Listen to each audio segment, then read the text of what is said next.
வணக்கம்.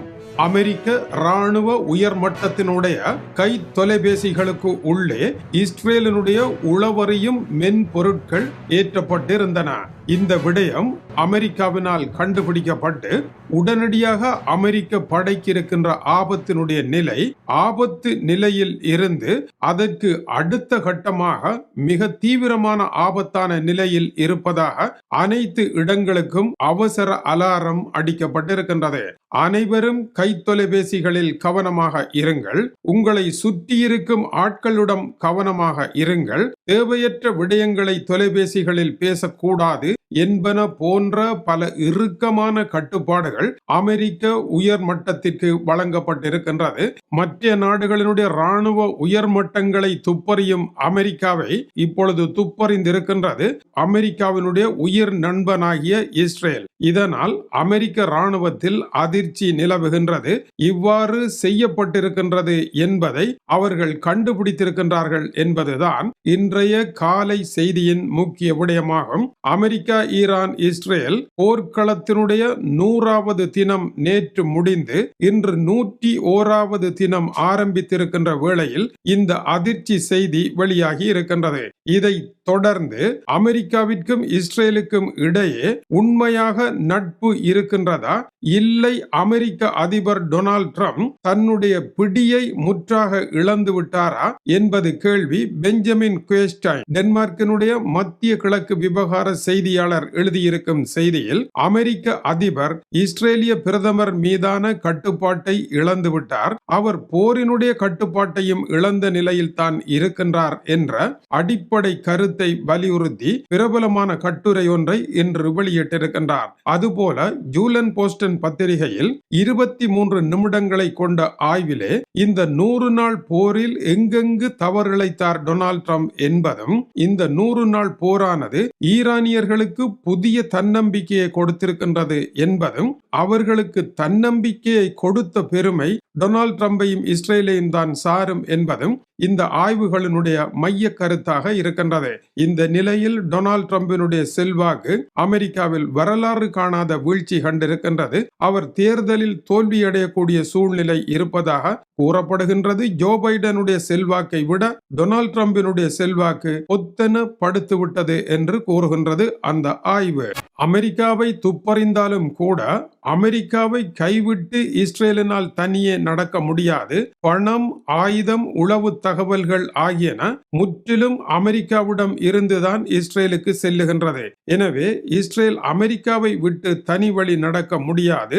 ஆனால் அமெரிக்கா எங்கே இஸ்ரேலை கைவிட்டு தனி வழி நடந்து விடுமோ என்கின்ற அச்சம் இஸ்ரேலுக்கு இருக்கின்றது. ஏனென்றால் அமெரிக்காவுடன் முதலாம், இரண்டாம் உலக மகா யுத்தங்களில் ஒன்றாக இணைந்து நின்ற ஐரோப்பிய நாடுகளையே அவர் பொத்தென கைவிட்டு, நேட்டோவை கைவிட்டு ரஷ்ய அதிபர் புட்டினுடன் தேன்நிலவு கொண்டாடியது உலகறிந்த ரகசியம். எனவே ஐரோப்பாவை கைவிட்ட டொனால்ட் ட்ரம்பிற்கு மத்திய கிழக்கில் இஸ்ரேலை கைவிட ஒரு நேரம் எடுக்காது என்று இஸ்ரேல் கணிப்பிடுவதற்கான வாய்ப்புகள் உண்டு.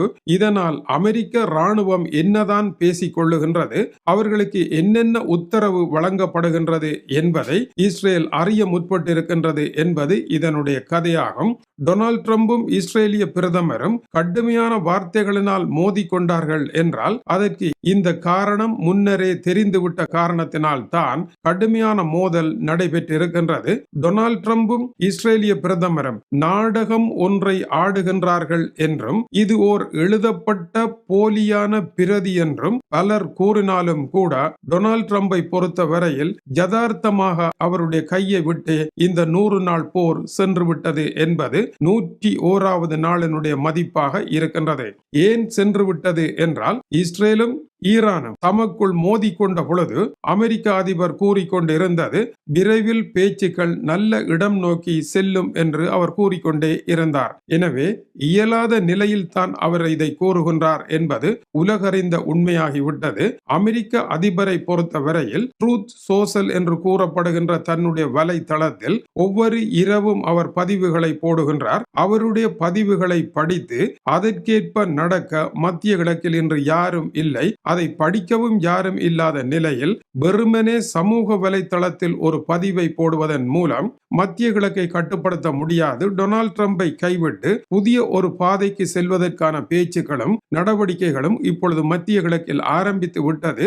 அமெரிக்கா அறிந்தும் அறியாத ரகசியமாகவும் அந்த சம்பவங்கள் மலர்ந்தும் மலராத பாதி மலராகவும் இருப்பது நிஜம் என்கின்றார்கள். ஈரான் தன்னை அலட்சியமாக கருதுகின்றதா இல்லையா என்பதை அறிவதற்கு இஸ்ரேலை ஏவிவிட்டு லெபனான் மீது கடுமையான தாக்குதல்களை டொனால்ட் ட்ரம்ப் நடத்துகின்றார் என்று அவர்கள் கூறுகின்றார்கள். அதற்கு பதிலடி கொடுப்பதற்கு ஈரான் இஸ்ரேல் மீது தாக்குதலை நடத்துமாக இருந்தால் அடுத்த கட்டமாக யுத்தத்தை இருவரும் நிறுத்துங்கள், பேசலாம் என்ற இடத்திற்கு வருவதை தவிர டொனால்ட் ட்ரம்பிடம் மாற்று வழி எதுவும் இல்லை.